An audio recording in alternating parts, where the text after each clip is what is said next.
আসসালামু আলাইকুম রহমতুল্লাহি ওবরকাতুহু। সম্মানিত দর্শক, ডক্টর মোহাম্মদ ইউনূসের যে অন্তর্বর্তীকালীন সরকার, এই সরকার ক্ষমতা আসার পর পাকিস্তানের সঙ্গে বাংলাদেশের যে কূটনৈতিক সম্পর্ক, এটির একটা নতুন মেরুকরণ তৈরি হয়েছে। আমরা পাকিস্তানের চ্যানেল ধরে, পাকিস্তানের দুটো চ্যানেল আছে। একটি চ্যানেল হলো বাংলাদেশ পাকিস্তান চায়না, আর এটা হলো বাংলাদেশ পাকিস্তান আমেরিকা। তো আমরা বাংলাদেশ পাকিস্তান এবং চায়না, এই যে চ্যানেলটা, এই চ্যানেলটা বর্তমান ইউনূস সরকার ব্যবহার করার চেষ্টা করছেন। দ্বিতীয়ত, আমেরিকার আমাদের এখানে দুটো চ্যানেল রয়েছে, তিনটা চ্যানেল রয়েছে। একটা চ্যানেল হলো বাংলাদেশ ইউরোপীয় ইউনিয়ন আমেরিকা, দ্বিতীয় চ্যানেল হলো বাংলাদেশ ইসলামাবাদ পাকিস্তান এবং আমেরিকা, তৃতীয় হলো বাংলাদেশ দিল্লি আমেরিকা। এখানে ডক্টর মোহাম্মদ ইউনূস আমেরিকার সাথে সম্পর্ক স্থাপন করার জন্য ইউরোপীয় ইউনিয়নের তার যে বন্ধুত্ব এবং লিঙ্কেজ, সেটা ব্যবহার করার চেষ্টা করছেন। এটি এই বাংলাদেশের রাজনীতিতে স্বাধীনতার পর থেকে আজ অবধি যা কিছু চলছে, এটা একেবারে টোটালি 180 ডিগ্রি অপোজিট। যদি তিনি জয়লাভ করতে পারেন, সফল হতে পারেন, একটা নতুন ডাইমেনশন তৈরি হবে। তিনি আজীবন ক্ষমতায় থাকবেন এবং একটা যাকে বলা হয় বাংলাদেশের রাজনীতির একটা আমূল পরিবর্তন এসে যাবে। ট্র্যাডিশনাল রাজনীতি থাকবে না, আওয়ামী লীগ বিএনপির এগুলোর কোনো অস্তিত্ব থাকবে না। নতুন একটা formation, refined Awami League, refined BNP, এমনকি নামটাও নাও থাকতে পারে যদি ডক্টর মোহাম্মদ ইউনূস সফল হয়ে যান। এর কারণ হলো তিনি যে গল্প শোনাচ্ছেন মানুষকে, এখন সেটা শুরু করেননি, এটা তৈরি হচ্ছে। সেটি হলো যে রাজনীতিবিদদের যে চিরাচরিত চাঁদাবাজি, দুর্নীতি, এগুলো হবে না। তারপর তিনি তার যে 3-0 থিওরি, এর মধ্যে 1 নম্বর থিওরি হলো কর্মসংস্থান। তো সেই কর্মসংস্থান তৈরি করার জন্য তিনি প্রাণান্ত চেষ্টা চালাচ্ছেন এবং প্রশাসনের দুর্নীতি দূর করার জন্য তিনি যে মাস্টার প্ল্যান নিয়েছেন, এটা কর্মসংস্থান তৈরি হলে অটোমেটিক হয়ে যাবে। এবং এই কাজগুলো তিনি যদি করতে পারেন, তার সঙ্গে সঙ্গে যে সংস্কারগুলোতে হাত দিয়েছেন, সেখানে দলতন্ত্র, দলদাস প্রথা, তারপর পারিবারিক রাজনীতি, উত্তরাধিকারের রাজনীতি, ব্যক্তি পূজা, এই জিনিসগুলো চলে যাবে। এবং এখন ধরুন বেগম জিয়া আসলেন, লক্ষ লক্ষ মানুষ এয়ারপোর্টে চলে গেল, এটা ডক্টর মোহাম্মদ ইউনূসের যে 3-0 থিওরি, এটার বিপরীত। আবার শেখ হাসিনা যদি আজকে ঠুস করে ঢুকে পড়ে, দেখবেন যে আওয়ামী লীগের লোকজন এই বিপদের মধ্যে লক্ষ লক্ষ লোক সীমান্তে চলে যাবে। এটাও তার যে 3-0 থিওরি, এটার ঠিক আলাদা। তো সেই যে কাজগুলো, সেই কাজগুলো ডক্টর মোহাম্মদ ইউনূস প্রাণান্ত চেষ্টা করে যাচ্ছেন এগুলো করার জন্য। আর এই কাজ করার জন্য তাকে কি হলো, যে বাংলাদেশের যে চিরাচরিত যে গল্প, চিরাচরিত যে নীতি, প্রচার, প্রোপাগান্ডা, এর থেকে তিনি বের হয়ে এসেছেন। আমাদের দেশে এক গ্রুপ প্রচণ্ড ভারত আমাদের বন্ধু, স্বামী স্ত্রীর মতো সম্পর্ক, এটা একটা গল্প।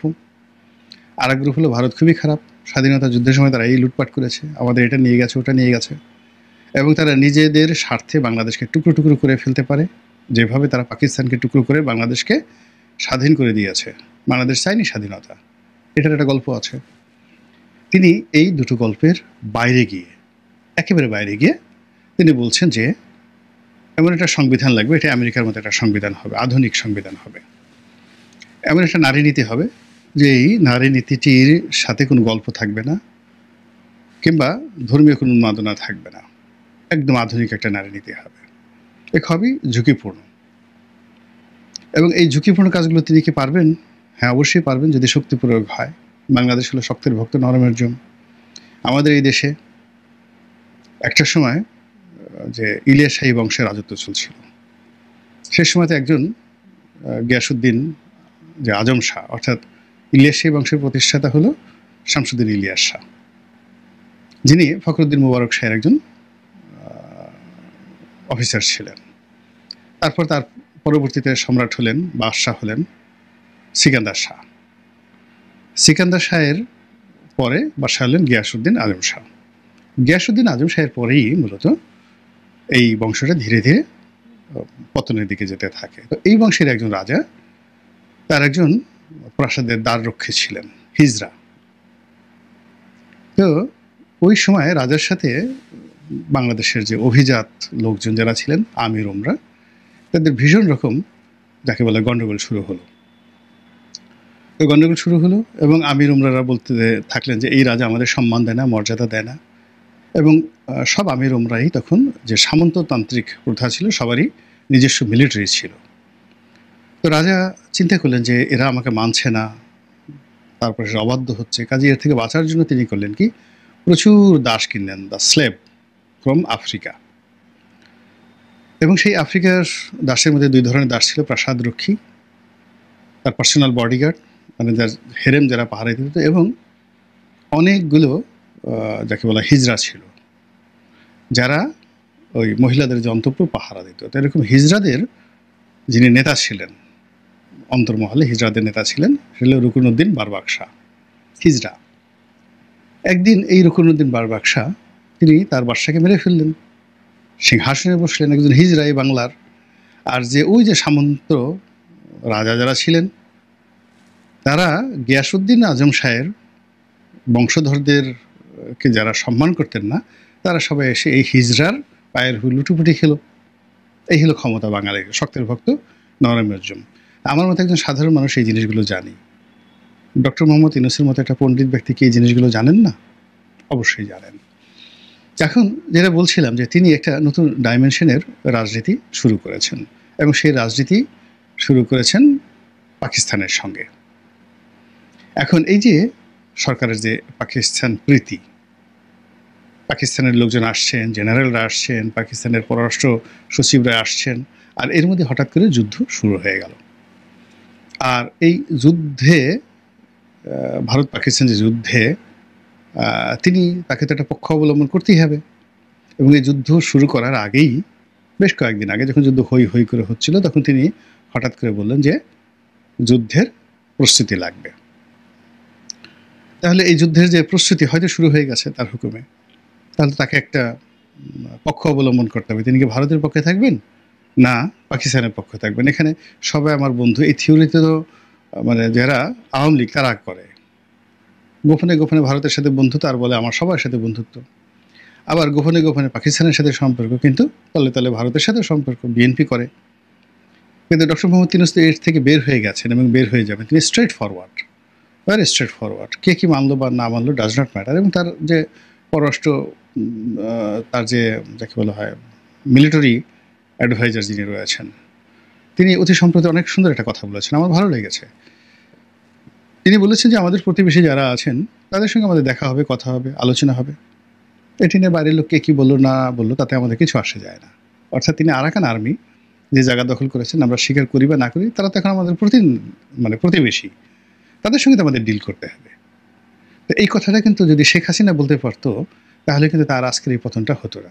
এই আরাকান আর্মি যে সময়টিতে তার সাথে অফার দিয়েছিল, এতদিন 12 লক্ষ রোহিঙ্গা যদি চলে যেত সেখানে, তো আজকে শেখ হাসিনার আজকের এই অবস্থা হতো না। সেম অবস্থা বিএনপির জন্য অনেক উদাহরণ রয়েছে। তো এখন ডক্টর মোহাম্মদ ইউনূস কিন্তু এরকম একটা স্ট্রেট ফরওয়ার্ড জায়গাতে চলে আসছে। তিনি রোহিঙ্গাদের সঙ্গে সরাসরি যোগাযোগ করতে চান, তিনি আরাকান আর্মির সঙ্গে সরাসরি যোগাযোগ করতে চান, আরাকান আর্মিকে লজিস্টিক সাপোর্ট দেওয়ার জন্য জাতিসংঘের মাধ্যমে তিনি একটা করিডোর দিতে চান। তারপর কি হবে না হবে এটা পরের ব্যাপার, কুল্লু খালাস, ভেরি স্ট্রেট ফরওয়ার্ড। এইভাবে তিনি তার একটা সীমান্তকে রেখেছেন। অন্যদিকে অন্য সীমান্ত তিনি সেখানে ভারতের সাথে কনফ্রন্টেশনে যেতে চাচ্ছেন, ছাড়াছাড়ি নাই। আর এই কাজ করার জন্য তিনি চীনের সঙ্গে এবং পাকিস্তানের সঙ্গে একটা অকৃত্রিম বন্ধুত্ব করতে চাচ্ছেন। এবং এক্ষেত্রে যদি তিনি সফল হন, 100% সফল হন, পুরো বাংলাদেশের রাজনীতির যাকে বলা হয় মোড় পাল্টে যাবে। এমনকি মানচিত্র বড় হতে পারে, ছোট হবে না, তিনি যদি সফল হন। কিন্তু যদি তার এই প্রক্রিয়াটা বুমেরাং হয়ে যায়, উল্টো হয়ে যায়, তাহলে যেভাবে আমরা মানচিত্র বড় করার কথা বলছিলাম, অন্যদিকে সেই মানচিত্র খণ্ডবিখণ্ড হবে, ছোট হবে না থাকবেই না, এটাও একটা কিন্তু বড় প্রশ্ন। 2 নম্বর হলো যে আমরা পাকিস্তানের যদি পক্ষ অবলম্বন করি, সেক্ষেত্রে আমাদের যে ভবিষ্যৎটা কেমন হবে, এবং আমরা যদি ভারতের সঙ্গে টেক্কা দিয়ে টিকে যাই তাহলে কিন্তু বাপের বেটা সাদ্দাম, এতে কোনো সন্দেহ নেই। আর যদি টিকে না যাই সেক্ষেত্রেও আমাদের কিন্তু যাকে বলা হয় দুর্ভোগ পোহাতে হবে। তো কাজেই এখন মন মাঝিদের বৈঠা নেড়ে আমরা আর বাইতে পারলাম না, যা কিছু হচ্ছে আমরা জনগণ ঠিক ওইভাবে চলে গেছে, কিন্তু এটা হলেও কিন্তু রক্ষা হবে না। যেমন আওয়ামী লীগের অনেক লোককে আমি বলতাম, দীর্ঘদিন ধরে বলতাম, টেলিভিশনে বলেছি, টকশোতে বলেছি যে শেখ হাসিনা কিছুই হবে না, তিনি চলে যাবেন, নিরাপদ সেফ এক্সিট তিনি পেয়ে যাবেন। কিন্তু আলটিমেটলি দেশের কোটি কোটি আওয়ামী লীগের যারা নেতাকর্মী, যারা দুর্নীতির সাথে জড়িত নয়, এমনকি আওয়ামী লীগের যারা দুর্নীতি করে তাদেরকে তারা ঘৃণা করেন, তাদের সাথে তাদের অনেক শত্রুতা, অনেক নিরপরাধ আওয়ামী লীগ নেতাকর্মী আওয়ামী লীগের দুর্নীতিবাজদের দ্বারা নিষ্পেষিত হয়েছে, নির্যাতিত হয়েছেন, জেল জুলুমের শিকার হয়েছেন। তো তারা কিন্তু ওইভাবে প্রতিবাদ করেননি, যদি করতো আজকে এই অবস্থা হতো না। দেখলাম কোন একটা জেলার ভাইস প্রেসিডেন্ট, আওয়ামী লীগের ভাইস প্রেসিডেন্ট এবং একটা কলেজের অধ্যক্ষ, তাকে কে বা কারা ধরে নিয়ে একটা রুমের মধ্যে আটকে তার মানে পশ্চাৎ দেশে একেবারে পাছার উপরে বড় বাঁশের লাঠি দিয়ে বেদম প্রহার করছেন। বয়স্ক মানুষ, সম্মানিত মানুষ, চিৎকার করতে পারছেন না, কিন্তু বোবা কান্নায় একটা বিরূপ দৃশ্য তৈরি হয়েছে, মর্মান্তিক দৃশ্য। এখন এই যে দুর্ভোগ এবং দুর্দশা, এটা তো একদিনে আসেননি। তিনি একজন অধ্যাপক মানুষ বা একজন অধ্যক্ষ মানুষ, কেন তিনি আওয়ামী লীগের রাজনীতি করতে যাবেন? এই আমাদের দেশে একজন ভাইস চ্যান্সেলর ছিলেন, তো তিনি সেই ভাইস চ্যান্সেলর, সবচেয়ে বড় একটা বিশ্ববিদ্যালয়ের ভাইস চ্যান্সেলর, সে বললেন যে এটার চাইতে তিনি যদি যুবলীগের প্রেসিডেন্ট হতে পারেন, that will be more pride and prestigious for him and lucrative for him. এখন চিন্তা করেন তিনি কোথায় আছেন আমি জানি না, যদি বিএনপির লোকজন তাকে পায়, জামাতের লোকজন তাকে পায়, তাহলে কি একটা অবস্থা তৈরি হবে বিশ্রী। চিন্তা করেন তো এরকম মানে এখন আবার এই যে ডক্টর মোহাম্মদ ইউনূসের যে ঘটনাটা তিনি ঘটাতে চাচ্ছেন, তার যে 3-0 থিওরি, তার যে পাকিস্তান প্রীতি, তার সঙ্গে সঙ্গে জনগণের একটা বিরাট অংশ যারা তাকে সমর্থন করছেন এবং তিনি জনপ্রিয় ইসলামপন্থীদের মধ্যে, তারা তো পাকিস্তানের নামে পাগল, দেওয়ানা, দিল কিউ না ধাক ধাক করে। তো এই যে একটা ভাই হচ্ছে বাংলাদেশে পাকিস্তান প্রীতির, এটাকে আমরা যারা জনগণ, আমরা যদি ওন করি, একত্র থাকি, তাহলে এক ধরনের ফলাফল হবে। আর আমরা যদি নীরব থাকি বা হালকা বিরোধিতা করি বিভেদ বিসংবাদ করি, তারও কিন্তু মারাত্মক পরিণতি হবে। তো কাজেই কিছু কিছু বিষয়ে এই যুদ্ধকালীন সময়টিতে ঐক্যমত্য হওয়া দরকার। যদি ডক্টর মোহাম্মদ ইউনূসের এই পাকিস্তান প্রীতি আপনার আমার ভালো না লাগে, আমাদের শক্তভাবে তাকে নিবৃত করা দরকার, তার বিরোধিতা করা দরকার। আর যদি আমরা সেটা না পারি, তাহলে তার এই কর্মে আমাদের সমর্থন দেওয়া উচিত, মাঝামাঝি হবে না। বিজয়ী হলে আমরা সবাই লাভবান হব, আর পরাজিত হলে আমাদের সবাইরই পশ্চাৎ দেশে বাড়ি পড়বে। It's okay, quite okay. এখন সেই দিক থেকে এই যে পাকিস্তান প্রীতি শুরু হয়েছে, বাংলাদেশে এখন সয়লাভ, মানে অবস্থা দেখে মনে হচ্ছে যে ভারত আর পাকিস্তান যুদ্ধ করছে না। হ্যাঁ, আমরা বাংলাদেশ পাকিস্তানের সঙ্গে একসাথে যুদ্ধ করছি ভারতের সঙ্গে। ফলে ওখানে কয়টা বন্দুকের গুলি ঝরলো, কয়টা প্লেন পড়লো, তারপর যুদ্ধের ফলাফল কি আমাদের ঘুম হারাম করে দিয়েছে। আমরা মহা খুশি পাকিস্তানের বীরত্ব দেখে। এখন আসলে ওখানে কি হচ্ছে আমরা তো জানি না। রয়টার্সের কিছু সংবাদ আমরা পাচ্ছি, তাও খণ্ডিত। আল জাজিরাও ঠিক মতো বলতে পারছে না। এবং এখন পর্যন্ত আমরা পাকিস্তানের সে মহাবীরত্ব দেখাতে, মানে তারা দেখিয়ে ফেলেছে, সিদ্ধান্ত নিয়ে একেবারে বিজয় মঞ্চ তৈরি করে ফেলছে, কিন্তু বাস্তবতা হলো পাকিস্তান এখনো পর্যন্ত কোনো স্ট্রাইক করেনি। তারা বলছে যে আর একটা থাপ্পড় দিলে ছাড় দেওয়া হবে না। থাপ্পড় একটা দিয়েছো বেশ ভালো কথা, হ্যাঁ, ডান গালে দিয়েছো, কিন্তু বাম গালে তুমি যদি থাপ্পড় মারো তাহলে খবর আছে। তো এই যে পাকিস্তান এখন ওই কথা বলছে যে যেই পর্যন্ত দিয়েছো ইস্টকে, তুমি একটা বর্বরচিত কাপুরুষিত রাতে হামলা করেছো, এটা মেনে নিয়েছি, বিশ্ববাসী দেখুক তুমি কত খারাপ, কিন্তু আবার যদি তুমি আক্রমণ করো তাহলে কিন্তু তোমাকে ছাড় দেওয়া হবে না। এখন পর্যন্ত আজকে যে ভিডিওটা করছি মে মাসের 8 তারিখে, আজকে পর্যন্ত পরিস্থিতি এমন আছে।